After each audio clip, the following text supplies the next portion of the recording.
প্রতিনিয়ত প্রতি মুহূর্তে যুদ্ধের ঝাঁজ বাড়িয়ে চলেছে ইরান। এমনকি তারা নিজেদের যে স্ট্র্যাটেজি সেই স্ট্র্যাটেজিরও বদল আনছে। ইতিমধ্যেই বেশ কিছু গুরুত্বপূর্ণ স্টেপ নিয়েছে ইরান, কিন্তু এই মুহূর্তে দাঁড়িয়ে যেটা সব থেকে বেশি আলোচ্য বিষয় যে ইরান এত শক্তি পাচ্ছে কোথা থেকে। এমনকি এই মুহূর্তে দাঁড়িয়ে 4টে স্টেপ নিয়ে আজকে আমরা আলোচনা করব 4+1, যে এই পদ্ধতিগুলো অবলম্বন করলে এই যুদ্ধটা ওয়াকওভার পেয়ে যেতে পারে ইরান, কিংবা জিতেও যেতে পারে। সেগুলো কি, আজকে ইরানের স্টেপগুলো নিয়ে আজকে আমরা আলোচনা করব, এবং যিনি বলবেন যে কোন স্ট্র্যাটেজিতে ইরান এগোলে ওয়াকওভার পেতে পারে, এবং একই সঙ্গে স্টেপ 1, 2, 3, 4+1 অর্থাৎ 5 কি সেই পদক্ষেপগুলো, যিনি আজকে বলবেন আমাদের সঙ্গে রয়েছেন ভারতীয় সেনার অবসরপ্রাপ্ত শৌর্য চক্রপ্রাপ্ত কর্নেল সৌমিত্র রয়। কর্নেল রয়, আপনাকে স্বাগত জানাই আজ তাক বাংলায়। আমি শুরুতে একটু ইরান নিয়ে আজকে আলোচনা করি। এতদিন আমরা আমেরিকা, ইসরায়েল সকলের যুদ্ধের পদ্ধতিগুলো দেখেছি, কি ডিমান্ড সেগুলো নিয়েও আলোচনা করেছি, কিন্তু ইরান এত শক্তি কোথা থেকে পাচ্ছে? কোন 4টে স্টেপে যদি আপনি 1, 2, 3, 4 করে বলেন যে ওয়াক ওভার পেয়ে যেতে পারে, জিতে যেতে পারে এই যুদ্ধটা? ইরানের হ্যাট পড়তে হবে আমাকে, তার মানে দেখো, ইরান যুদ্ধ জিতে যেতে পারে এটা একটা কনজেকচারের কথা, কিন্তু ইরান একটা ভালো ফাইট দেবে, আমি ঠিক সেভাবে নিচ্ছি। এখন যদিও ইরান খুব ভালো ফাইট দিচ্ছে, যেটা আগে কেউ এক্সপেক্ট করেনি, সেখানে ইরানের এমন কিছু পলিসি বা এমন কিছু স্ট্র্যাটেজি বা এমন কিছু ট্যাকটিক্স অ্যাডপ্ট করতে হবে, তাহলে কিন্তু আমেরিকা আর ইসরায়েলি ফোর্স ব্যাক ফুটে যেতে হবে তাদের। এক এক করে বলি। প্রথম হচ্ছে, যদি ইরান এই যুদ্ধটাকে, ইরানের পক্ষে তো এটা যুদ্ধই, একটা ধর্মযুদ্ধে পরিণত করতে পারে। এখন ধর্মযুদ্ধে পরিণত বিশ্বে তখনই হবে, আবার একটু যদি গভীরে আমরা যাই, ইসলাম কিন্তু বিভক্ত দুভাগে, মেইনলি দুভাবে বিভক্ত। একটা হচ্ছে শিয়া সাইড, একটা হচ্ছে সুন্নি সাইড। এখন ইরান হচ্ছে শিয়া অধ্যুষিত কান্ট্রি, যার 98 to 99% হচ্ছে শিয়াইট।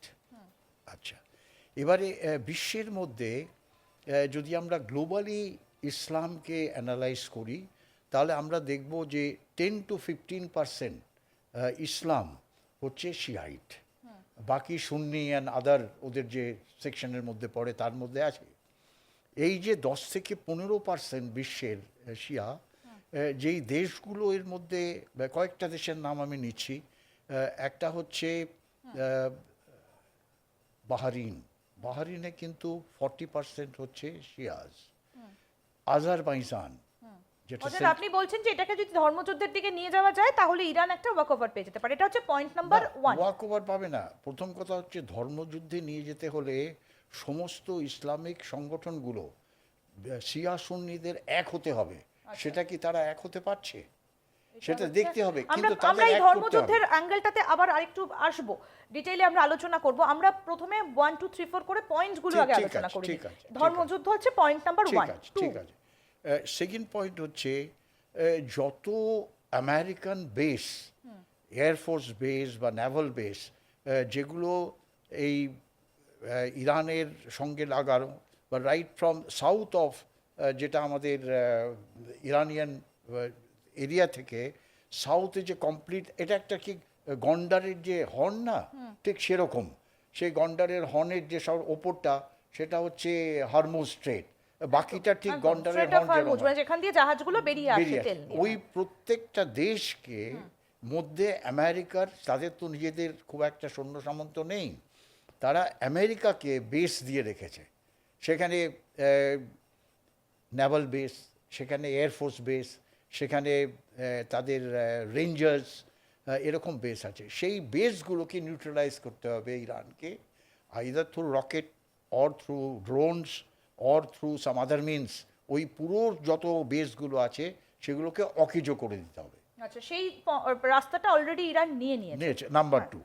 আচ্ছা, নাম্বার 3-তে আমরা আসি, যে যত এই সমস্ত দেশগুলোর মধ্যে বহু অয়েল ফিল্ড আছে, সেখানে সবসময় অয়েলের যেখানে জলে আর কি, সেখানে যদি রকেটিং করে বা ড্রোন দিয়ে বা গ্রাউন্ড অ্যাকশন করে ওই অয়েল ফিল্ডগুলোকে ব্লেজ করে দিতে পারে, তাহলে কিন্তু একটা বিরাট একটা ইম্প্যাক্ট সেখানে হবে, পুরো বিশ্বব্যাপী তার ইম্প্যাক্ট হবে।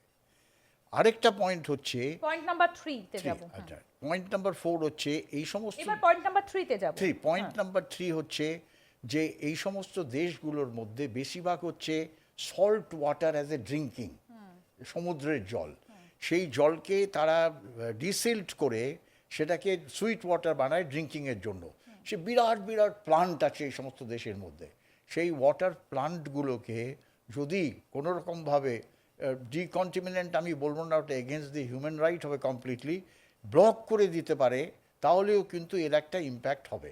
লাস্ট 4 পয়েন্ট হচ্ছে যে strait of Hormuz. Strait of Hormuz, আমি ছবিটা একটু দেখাতে বলবো প্রোডাকশন টিমকে, যে স্ট্রেট অফ হরমুজ আমরা আলোচনা করছি প্রত্যেকদিন প্রতিনিয়ত স্ট্রেট অফ হরমুজ নিয়ে, যে এটা কতটা ইম্পর্টেন্ট। কারণ এই স্ট্রেট অফ হরমুজ দিয়ে গোটা বিশ্বের যা তেল উৎপন্ন হয় 1/3 এখান থেকে আসে। Absolutely. এটা কতটা ইম্পর্টেন্ট যে স্ট্রেট অফ হরমুজটা বন্ধ ইতিমধ্যেই করে দিয়েছে ইরান, এটা কতটা ইম্প্যাক্ট ফেলতে পারে ইরানের দিকে? এটা কিন্তু অত্যন্ত একটা গুরুত্বপূর্ণ, আমি বলবো এটা হচ্ছে ground zero of entire operations. এই স্ট্রেট অফ হরমুজের যেটা আমরা দেখতে পাচ্ছি যে উইডথটা, যে পারস্য উপসাগর থেকে সেটা ওমান উপসাগর দিয়ে আরব আরব সাগরে সাগরে, যাচ্ছে, এই যে উইডথটা জাস্ট 30 to 33 কিলোমিটার। এই 30 to 33 কিলোমিটারকে যদি চোখ করা হয়, তাহলে যত এই ইন্টারন্যাশনাল শিপিং এর মুভমেন্টগুলো, স্পেশালি অয়েল, ন্যাচারাল গ্যাস বা ট্রেডের যত শিপের মুভমেন্ট আছে, সেই মুভমেন্টগুলো ব্লক হয়ে যাবে। তার মানে বিশ্বব্যাপী যে 20% অয়েল বা এনার্জি সাপ্লাই যেটা ইরান করছে, সেই সাপ্লাইটা বন্ধ হয়ে যাবে। তো এটা সবথেকে গুরুত্বপূর্ণ একটা স্ট্র্যাটেজিক এরিয়া বা পয়েন্ট আমি বলবো। এটাকে ব্লক করে দিলে ডিফেন্স আর অফেন্স যদি এর মধ্যে থাকে, ইরান যেটা করছে মানে এটা হচ্ছে সবথেকে মারাত্মক স্টেপ। সব থেকে মারাত্মক। ঠিক এবারে কিন্তু স্যার এখানে একটা প্রশ্ন, সেটা হচ্ছে যে এই যে স্ট্রেট অফ হরমুজ তো একা মেইনটেনিং এর দায়িত্বে ইরান নেই, তার সঙ্গে ওমানও রয়েছে। তাহলে যদি এটা ইরান করে, ওমান কি সেটা মেনে নেবে? না, দেখো ওমান আর ইরান, ওমানের কিন্তু কোনো সৈন্য নেই, না। বা ওমানে আমেরিকান ঘাঁটি আছে, কিন্তু ওমান একটা সাইড কন্ট্রোল করছে, ধরো যেটা হচ্ছে southern side of the strait, আর নর্দার্ন সাইড আর ম্যাক্সিমাম স্ট্রেটটাকে কন্ট্রোল করছে ইরান। তা সেখানে ওমান ইনফ্লুয়েন্স আমার মনে হয় না যে কোনো রকম ইনফ্লুয়েন্স করতে পারবে। তার কারণ যার মাইট সেখানে যার বেশি, সেই সেটা কন্ট্রোল করছে, যেটা ইরান করছে। সেটা যেরকমভাবে একটা ডিফেন্সিভ অপারেশন তারা করছে, সেখানে মাইন লাগিয়েছে পুরো, আর মাইনের সঙ্গে মাইন, ফ্লোটিং মাইন আছে, আন্ডার ওয়াটার মাইন আছে,